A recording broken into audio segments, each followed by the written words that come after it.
નમસ્તે વિદ્યાર્થી મિત્રો, સરસ્વતી ગ્રુપ ઓફ એજ્યુકેશન દ્વારા ઓનલાઈન એજ્યુકેશન સિસ્ટમમાં હું જયેન્દ્ર સર આપનું સ્વાગત કરું છું. ગયા વખતના લેક્ચરની અંદર આપણે વનસ્પતિ પ્રકાશ સંશ્લેષણની પ્રક્રિયા કેવી રીતે કરે છે એના વિશેનો અભ્યાસ કરેલો હતો.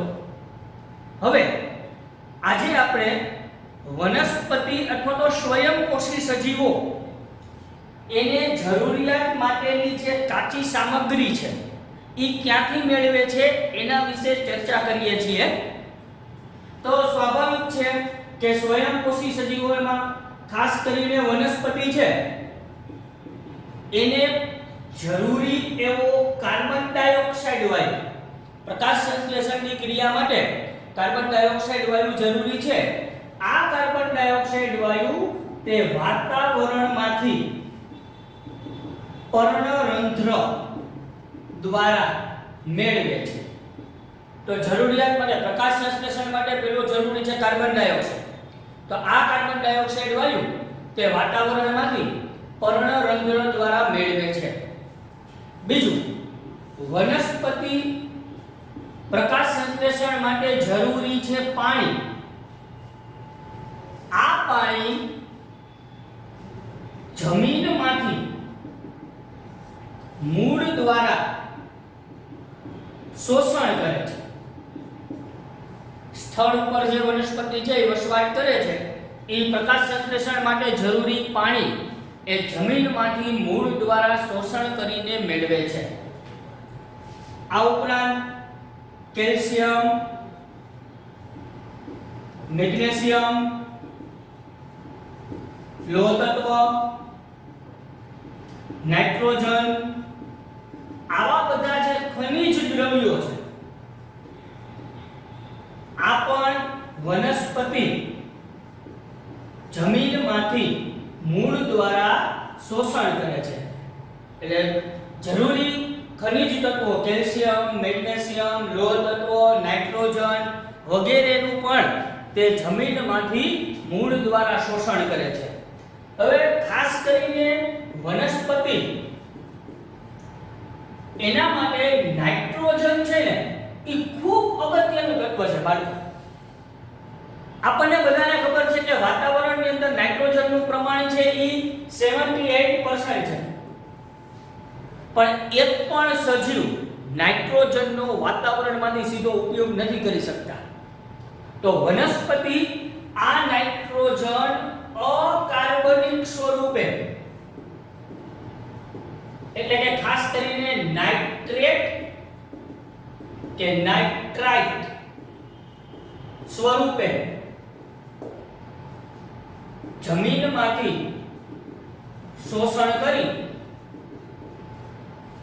અને ઉપયોગ કરે છે. ખાસ કરીને વનસ્પતિ નાઇટ્રોજનનો ઉપયોગ પ્રોટીન અને અન્ય પદાર્થોના સંશ્લેષણ માટે એટલે કે નિર્માણ માટે કરે છે. તો આ રીતે વનસ્પતિ નાઇટ્રોજન છે એ નાઇટ્રેટ કે નાઇટ્રાઇટ સ્વરૂપે જમીનમાંથી મેળવે છે અને પ્રોટીન નિર્માણમાં કે અન્ય પદાર્થોના નિર્માણમાં એનો ઉપયોગ કરે છે. કેટલાક બેક્ટેરિયા પણ વાતાવરણના રહેલા નાઇટ્રોજનને કાર્બનિક સ્વરૂપે રૂપાંતર થાય અને એમાંથી પોષણ મેળવતા તો એમાંથી એનો ઉપયોગ કરતા હોય છે. એટલે બેક્ટેરિયા દ્વારા પણ નાઇટ્રોજન છે એના તત્વોનો ઉપયોગ થાય છે. તો અહીંયા આપણો જે પ્રશ્ન હતો કે પ્રકાશ સંશ્લેષણ અથવા તો સ્વયંપોષી સજીવો છે એ જરૂરી કાચો માલ અથવા તો કાચો પદાર્થ ક્યાંથી મેળવે છે? તો પ્રકાશ સંશ્લેષણ માટે જરૂરી કાર્બન ડાયોક્સાઇડ છે, પાણી છે, ખનિજ તત્વો છે એ વનસ્પતિ ક્યાંથી મેળવે એની એક માહિતી હતી કે કાર્બન ડાયોક્સાઇડ વાયુ છે એ વાતાવરણમાંથી સીધો વનસ્પતિ પર્ણરંધ્રો દ્વારા ગ્રહણ કરે છે. વનસ્પતિ પાણી છે એ જમીનમાંથી મૂળ દ્વારા શોષણ કરી અને મેળવે છે. કેલ્શિયમ, મેગ્નેશિયમ, લોહ તત્વ, નાઇટ્રોજન આવા બધા જે ખનિજ તત્વો છે એ પણ જમીનમાંથી મૂળ દ્વારા શોષણ કરીને મેળવે છે. વનસ્પતિ માટે નાઇટ્રોજન છે એ ખૂબ જ અગત્યનો ઘટક છે. બાળકો, નાઇટ્રોજનનો ઉપયોગ વનસ્પતિ જમીનમાંથી કયા સ્વરૂપે તો કે નાઇટ્રેટ અને નાઇટ્રાઇટ સ્વરૂપે શોષણ કરે છે. અને એનો ઉપયોગ તે પ્રોટીન અને અન્ય પદાર્થોના નિર્માણ માટે કરે છે. તો આ એવી માહિતી છે કે કાચા પદાર્થ છે એ ક્યાંથી મેળવવામાં આવે છે પ્રકાશ સંશ્લેષણની ક્રિયા માટે, ખાસ કરીને વનસ્પતિના સંદર્ભમાં છે. તો બાળકો તમે આને સ્ક્રીનશોટ પાડવો હોય તો પાડી શકો છો.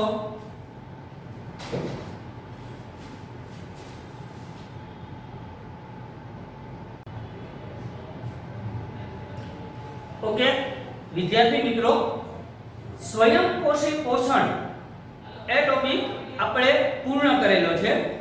હવે આપણો જે નેક્સ્ટ ટોપિક છે એ છે વિષમપોષી પોષણ. આની વ્યાખ્યા આપણે અગાઉ ચર્ચા કરેલી છે, પણ ફરી પાછી એક વખત જોઈ લઈએ કે જે સજીવો પોતાનો ખોરાક પોતાની જાતે બનાવી શકતા નથી, એને પોષણ મેળવવા માટે અન્ય સજીવ ઉપર આધાર રાખવો પડે અને પોષણ મેળવતા હોય તો આવા પોષણને કહેવાય છે વિષમપોષી પોષણ. જે સજીવો પોતાનો ખોરાક પોતાની જાતે બનાવી શકતા નથી, એને પોષણ મેળવવા માટે અન્ય સજીવ ઉપર આધાર રાખવો પડે છે. તો વિષમપોષી પોષણ છે એના ઘણા બધા પ્રકાર પડે. હવે ઘણી બધી રીતે પાછા પ્રકાર પડે છે. જેમ કે એક પ્રકાર આપણે એવી રીતે કહી શકાય કે ખોરાકની પ્રાપ્યતા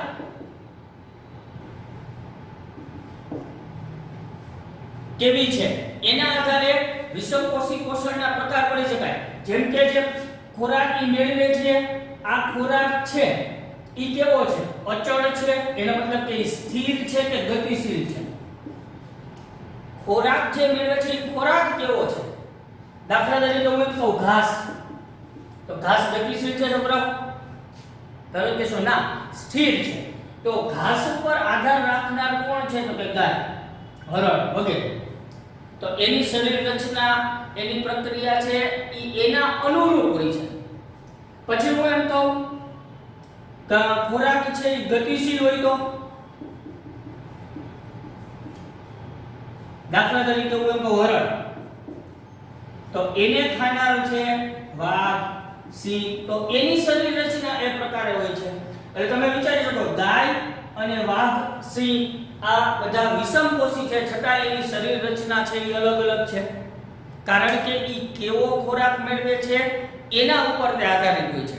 એટલે એક તમે આવી રીતે ખોરાક ટૂંકમાં વિષમપોષી સજીવોના પ્રકાર પાડી શકો કે ઈ જે ખોરાક મેળવે છે એ સ્થિર છે કે ગતિશીલ છે એના આધારે. બીજું, કેટલાક સજીવો છે ને એવા હોય કે ઈ ખોરાકનું શરીરની બહાર વિઘટન કરે અને એમાંથી પોષણ મેળવતા હોય. એટલે ખોરાકનું શરીરની બહાર વિઘટન કરે, ત્યારબાદ એનું શોષણ કરી અને એમાંથી પોષણ મેળવે છે. દાખલા તરીકે મોટા ભાગે ફૂગ છે એ આવું કરતી હોય, તંતુમય ફૂગ, ઈસ્ટ, મશરૂમ વગેરે. ઈ ખોરાકને શરીરની અંદર દાખલ જ નથી કરતા, પણ બહાર જ એનું વિઘટન કરે અને પોષક તત્વોનું શોષણ કરે અને એમાંથી પોષણ મેળવે છે. તો કેટલાક સજીવો એવા છે કે ઈ ખોરાકનું અંતઃગ્રહણ કરે, એટલે ખોરાક શરીરની અંદર દાખલ કરે છે એટલે અંતઃગ્રહણ કરી તેનું પાચન કરી અને એમાંથી પોષણ મેળવતા હોય છે. કેટલાક સજીવો ખોરાકનું અંતઃગ્રહણ કરે, એનું પાચન કરે અને એમાંથી પોષણ મેળવતા હોય છે. તો અહીંયા તમે જોઈ શકો છો ખાલી સામાન્ય વસ્તુના આધારે આપણે વિષમપોષીના પ્રકાર પાડી છે. હજી પણ ખોરાકના અંતઃગ્રહણ કરવાની જે પદ્ધતિ છે એના આધારે સજીવોને અલગ અલગ ભાગમાં વહેંચી શકાય. જેમ કે તૃણાહારી પ્રાણી, માંસાહારી પ્રાણી અને મિશ્રાહારી પ્રાણી. જે સજીવો માત્ર વનસ્પતિનો જ ખોરાક તરીકે ઉપયોગ કરે એવા સજીવોને તૃણાહારી સજીવો કહેવાય છે. તો એની શરીર રચના, એનું બંધારણ એ આખું અલગ પ્રકારનું હોય. માંસાહારી તે અન્ય પ્રાણીનો ખોરાક તરીકે ઉપયોગ કરે છે એવા પ્રાણીને માંસાહારી પ્રાણી કહેવામાં આવે છે.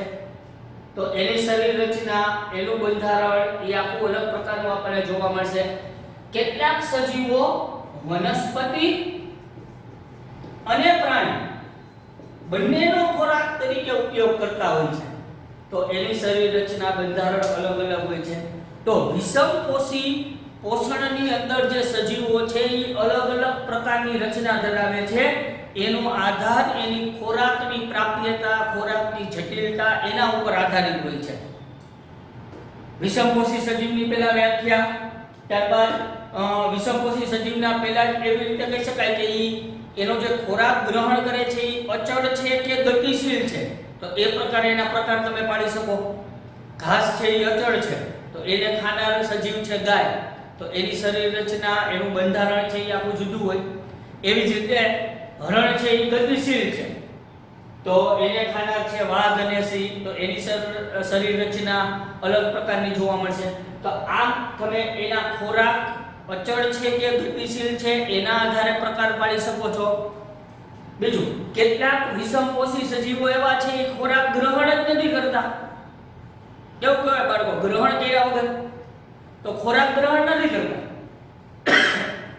પણ એ બહારની બાજુએ, શરીરની બહારની બાજુએ જ એનું પાચન કરે અને એમાંથી પોષક તત્વો શોષે છે. દાખલા તરીકે તમામ મોટા ભાગે ફૂગ, તંતુમય ફૂગ છે, ઈસ્ટ છે, મશરૂમ છે, એમાં આ પ્રકારે પોષણ જોવા મળે છે. કેટલાક સજીવો એવા હોય છે કે ઈ ખોરાકનું અંતઃગ્રહણ કરે, શરીરની અંદર ખોરાકને દાખલ કરે છે, ત્યારબાદ એનું ઈ પાચન કરે અને પછી પોષણ મેળવતા હોય છે. તો આ ખોરાકને અંતઃગ્રહણ કરવા વાળા સજીવો હોય તો એની શરીર રચના આખી જુદી હોય. એના પ્રકાર પડે તૃણાહારી, માંસાહારી અને મિશ્રાહારી. જે માત્ર વનસ્પતિનો ખોરાક તરીકે ઉપયોગ કરતા હોય છે એને તૃણાહારી કહેવાય. તમને ખ્યાલ જ હોય, અગાઉના ધોરણમાં પણ તમે આ બધી વસ્તુ ભણેલા હોય. ગાય, હરણ વગેરે અમુક અન્ય પ્રાણીઓનો ખોરાક તરીકે ઉપયોગ કરતા હોય છે તો એને માંસાહારી પ્રાણી તરીકે ઓળખવામાં આવે છે, સિંહ, વાઘ વગેરે. તો તમે વિચારો આ બંનેની શરીર રચના સરખી હશે? સ્વાભાવિક છે, નો જ હોય. મિશ્રાહારી પ્રાણી જે વનસ્પતિ અને પ્રાણી બંનેનો ખોરાક તરીકે ઉપયોગ કરતા હોય છે એને મિશ્રાહારી પ્રાણી તરીકે ઓળખવામાં આવે છે. તો એની શરીર રચના આખી અલગ હોય. તો બધાના વિષમપોષી સજીવો છે એ અલગ અલગ પ્રકારની રચના, અલગ અલગ પ્રકારનું બંધારણ ધરાવતા હોય છે. એ ખોરાક, હજી એક આપણે એવો પ્રકાર કહે છે, કેટલાક સજીવો એવા છે જો આ શરીરમાં ખોરાક દાખલ નથી કરતો, આ ખોરાકમાં દાખલ કરે.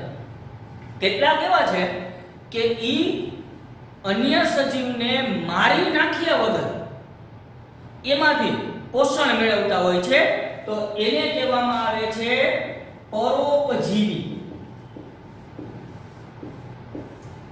ઈ સજીવને મારી નાખ્યા વગર એમાંથી ખાલી પોષક તત્વોનું શોષણ કરતા હોય છે. દાખલા તરીકે અમરવેલ નામની વનસ્પતિ, આ ઉપરાંત જડો, પટ્ટીકૃમિ, આપણા આંતરડામાં જે કૃમિ જોવા મળે એ પણ એક પ્રકારનો. તો આ રીતે અમરવેલ છે ઈ કોઈ પણ અમરવેલ છે ને છોકરાઓ, ઈ કેવી હોય તમને ખબર છે? એનું પ્રકાંડ હોય ને ઈ સાવ નબળું હોય. એટલે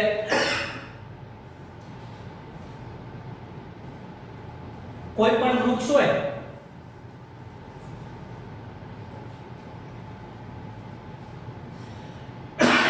છોકરાઓ, અમરવેલ છે ઈ એની ફરતે વિચળાય અને વૃદ્ધિ પામતી હોય. અમરવેલમાં છે ને પર્ણની સંખ્યા ઓછી હોય તોય નાની. ઈ પોતાનો ખોરાક જાતે ન બનાવી શકે કારણ કે પર્ણ ઓછા છે, નાના છે, પ્રકાંડે પીળું છે. એટલે એ શું કરશે તો પોતાના જે મૂળ છે એને આ વનસ્પતિની અંદર દાખલ કરશે અને વનસ્પતિએ જે કાંઈ ખોરાક બનાવ્યો છે, પાણી, ખનિજ તત્વો હોઈ શકે, એ તમામ વસ્તુનો એ ઉપયોગ કરશે. એટલે અમરવેલ છે એને પરોપજીવી સજીવ કહેવાય.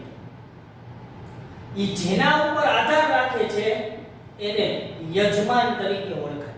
એટલે યજમાન માટે નુકસાનકારક છે. ક્લિયર? તો અમરવેલ છે, જડો છે, પટિકૃમિ છે વગેરે. હજી તમે આગલા ધોરણમાં અભ્યાસ કરશો ત્યારે પ્રકાર પડશે. પરોપજીવીના પ્રકાર પડે છે. અંત પરોપજીવી અને બાહ્ય પરોપજીવી. હજી એના પ્રકાર. તો આ વિજ્ઞાન છે, સાયન્સ છે. આમાં બહુ મોટી જટિલતા છે. પરોપજીવી, હું એમ કહું મચ્છર શું, એનો ખોરાક શું? તરત તમે કહેશો આપણું લોહી પીવે છે. ઓકે, પણ એ તમારા શરીરની અંદર દાખલ થાય છે? ના, એ તમારા શરીરની સપાટી ઉપરથી તમારું લોહી ચૂસે અને પોષણ મેળવે છે. તો એ પરોપજીવી જ છે, પણ એ બાહ્ય પરોપજીવી છે. કૃમિ, આપણા આંતરડામાં કૃમિ થાય. નાના બાળકોને મોટા ભાગે એવો પ્રશ્ન હોય, પેટમાં દુખવા માંડે, કૃમિની અસર થાય, તો એ શરીરની અંદર છે, એટલે એને અંતઃપરોપજીવી તરીકે ઓળખાય છે. તો આમ વિષમપોષી સજીવો છે એના ઘણા બધા પ્રકાર પડે છે. ખોરાકના આધારે એનો ખોરાક છે એ ગતિશીલ છે, સ્થિર છે. ખોરાક કેવો છે? શાકાહારી છે, માંસાહારી છે, મિશ્રાહારી છે. ઘણા છે એ સજીવને મારી નાખ્યા વગર એમાંથી પોષણ મેળવે છે, તો એને આપણે પરોપજીવી સજીવ તરીકે ઓળખીએ છીએ. તો આ રીતે વિષમપોષી પોષણના જુદા જુદા પ્રકારો પડે છે. ઓકે બાળકો, તમે જોઈ શકો છો એને. ઓકે વિદ્યાર્થી મિત્રો, હવે વિષમપોષી પોષણની અંદર આગળ આપણે જોઈએ તો એકકોષી સજીવો કેવી રીતે પોષણ મેળવે છે. એકકોષી સજીવો પોષણ મેળવવાની પદ્ધતિ કઈ રીતે? તો ખાસ કરીને એકકોષી સજીવોમાં આપણે બેને બહુ સારામાં સારી રીતે ઓળખીએ છીએ. એક અમીબા અને બીજું છે પેરામીશિયમ. આ બે એકકોષી સજીવોને આપણે ખૂબ સારામાં સારી રીતે ઓળખીએ છીએ. તો એવું જોઈએ અમીબા કઈ રીતે પોષણ મેળવે છે. એક વખત બોર્ડે આ પ્રશ્ન 5 માર્કમાં, જ્યારે 5 માર્કમાં પ્રશ્ન પૂછાતા ત્યારે પૂછેલો. અમીબાની પોષણ પદ્ધતિ બહુ સિમ્પલ, આકૃતિ આધારિત એનું બહુ ઈઝી વર્ણન છે. દાખલા તરીકે અમીબા, તો આપણને ખ્યાલ જ છે કે અમીબા છે એનો તો કોઈ આકાર નથી, એ અનિયમિત આકારનું છે.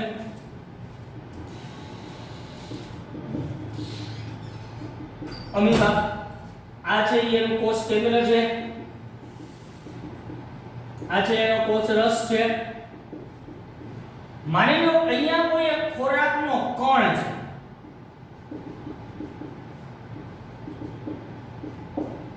તો અમીબા ખોરાકના કણની ફરતે, ખોરાકનો કણ હોય એટલે ધીમે ધીમે એના તરફ ગતિ કરે અને ખોરાકના કણની ફરતે ખોટા પગનું નિર્માણ કરે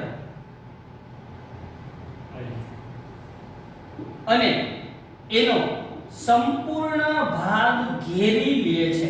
તમે જોઈ શકો છો ખોરાકના કણને એના ખોટા પગ દ્વારા એનો સંપૂર્ણ ભાગ છે એ ઘેરી લીધો. એટલે ખોરાકનો કણ ઘેરાઈ ગયો. એટલે આને ખોટા પગ અથવા તો કૂટપાદ કહેવાય છે.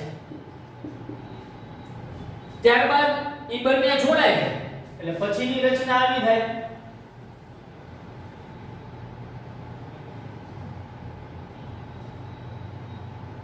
આ બંને જોડાઈ જાય એટલે ખોરાકનો કણ એના શરીરમાં પ્રવેશે.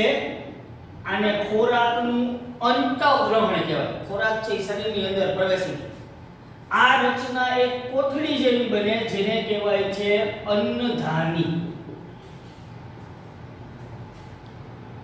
હવે અંધાનીમાં રહેલો જે જટિલ ખોરાક છે એનું ઉત્સેચકો દ્વારા પાચન થાય અને સરળ ખોરાકમાં રૂપાંતર થાય. એનું ખોરાકનું પાચન થાય. જટિલ ખોરાકમાંથી સરળ ખોરાકમાં એનું રૂપાંતર થાય.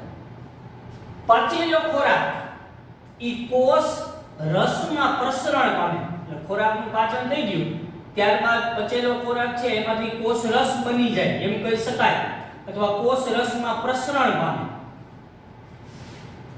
અને અપાચિત ખોરાક, જે ખોરાકનું પાચન નથી થયું એવો અપાચિત ખોરાક ત્યાં કોષરસ સ્તર પાસે આવી અને શરીરની બહાર નિકાલ થાય છે. સિમ્પલ છે ને છોકરા કે અમીબા એક કોષી સજીવ છે. અમીબા છે એ ખોરાકના કણ તરફ ધીમે ધીમે ગતિ કરે છે. ખોરાકના કણની ફરતે ખોટા પગ એનું નિર્માણ કરી અને એને ઘેરી લે છે અથવા તો આવરી લે છે. ત્યારબાદ તે જોડાય અને ખોરાક શરીરની અંદર પ્રવેશે છે જેને અંતઃગ્રહણ કહેવાય. આ રચના એક કોથળી જેવી બને જેને કહેવાય છે અન્નધાની. અન્નધાનીમાં રહેલો જટિલ ખોરાક એનું ઉત્સેચકો દ્વારા પાચન થઈ અને સરળ ઘટકમાં અથવા સરળ ખોરાકમાં રૂપાંતર થાય છે. એટલે ખોરાક પચી ગયો છે. આ પચેલો ખોરાક કોષ રસમાં પ્રસરણ પામે એટલે કે કોષ રસમાં ભળી જાય છે. ન પચેલો ખોરાક એ આવા કોષ રસ સ્તર પાસે આવે અને શરીરની બહાર નિકાલ થાય છે. આ અમીબાની પોષણ પદ્ધતિ. તમને પૂછાય અમીબામાં પોષણ પદ્ધતિ સમજાવો. સિમ્પલ છે છોકરાઓ, છે ને સિમ્પલ? બરોબર. તો અમીબા એક કોષી સજીવ છે. અમીબા ખોરાકના કણની ફરતે ખોટા પગનું નિર્માણ કરી એનો સંપૂર્ણ ભાગ ઘેરી લે છે.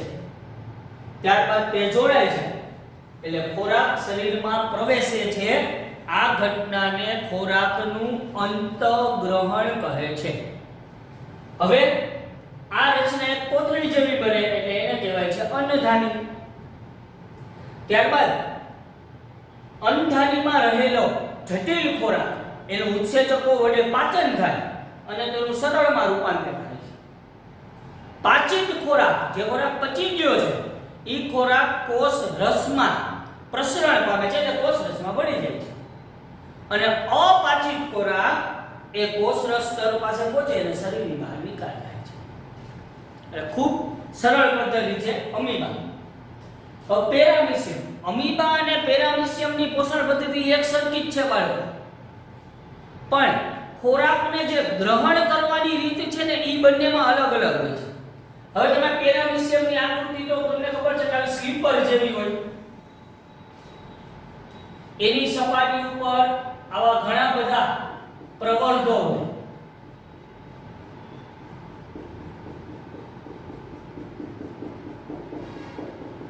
એમાં પણ કોષ કેન્દ્ર હોય છે, કોષ રસ આવેલો હોય છે. તમે ભણ્યા છો કે એના જે આ પ્રવર્ધો છે એને કહેવાય છે પક્ષમો. પેરામીશિયમના જે પક્ષમો છે ઈ હલનચલનમાંય કામમાં આવે છે, ખોરાક ગ્રહણ કરવામાં કામમાં આવે. પેરામીશિયમ મોટાભાગે પાણીમાં હોય એટલે શું કરશે ઈ પોતાના જે પક્ષમો છે ને એનું હલનચલન કરશે, જેના કારણે પાણીમાં એક પ્રવાહ ઉત્પન્ન થાય અને એના કારણે ખોરાક એના વિશિષ્ટ સ્થાન જ્યાંથી ખોરાક ગ્રહણ કરવાનું છે એ વિશિષ્ટ સ્થાન પાસે પહોંચે અને અંદર પ્રવેશે છે. આ અંતઃગ્રહણ કહે છે. તો અમીબા અને પેરામીશિયમમાં આટલો જ ડિફરન્સ તફાવત છે. અમીબા ખોટા પગનું નિર્માણ કરે, એને ઘેરી લે, જોડાઈ જાય અને ખોરાક એની અંદર પ્રવેશે છે. આમાં ખાલી એના જે પક્ષમો છે ઈ હલનચલન કરાવે છે એટલે પાણીમાં એક પ્રવાહ ઉત્પન્ન થાય. ઈ પ્રવાહના કારણે ખોરાકનો કોણ ઈ પેરામીશિયમના વિશિષ્ટ સ્થાન કે જ્યાંથી ખોરાક ગ્રહણ કરે ત્યાં પહોંચે અને ત્યાંથી ખોરાક અંદર પ્રવેશે છે. એટલે બંનેમાં ખોરાકનું અંતઃગ્રહણ જુદું. બાકીની વસ્તુ છે કે અંદર એક કોથળી જેવી રચના બને પેરામીશિયમમાં, એને અન્નધાની કહેવાય છે. એમાં રહેલા જટિલ ખોરાકનું ઉત્સેચકો વડે સરળ ઘટકમાં રૂપાંતર થાય એટલે કે પાચન થાય છે. પાચિત ખોરાક છે એ કોષ રસમાં પ્રસરણ થઈ જાય. અપાચિત ખોરાક હોય એ કોષ રસ સ્તર દ્વારા શરીરની બહાર નિકાલ થાય. બે સેમ રચના. તો હવે છોકરાઓ ક્લિયર થઈ ગયું અમીબા અને પેરામીશિયમમાં શું તફાવત છે? તો કે બંને ખોરાક ગ્રહણ કરવાની પદ્ધતિ અલગ અલગ છે. આ ખોટા પગનું નિર્માણ કરી એને ઘેરી અને ખોરાકને ગ્રહણ કરે છે, જ્યારે પેરામીશિયમ પક્ષમોનું હલનચલન કરે એટલે પાણીનો પ્રવાહ ઉત્પન્ન થાય અને એના કારણે ખોરાક છે એના વિશિષ્ટ સ્થાનેથી શરીરની અંદર પ્રવેશે છે. ઓકે, તો આકૃતિ ઉપરથી જ સિમ્પલ રીતે એને સમજી શકાય છે વિદ્યાર્થી મિત્રો.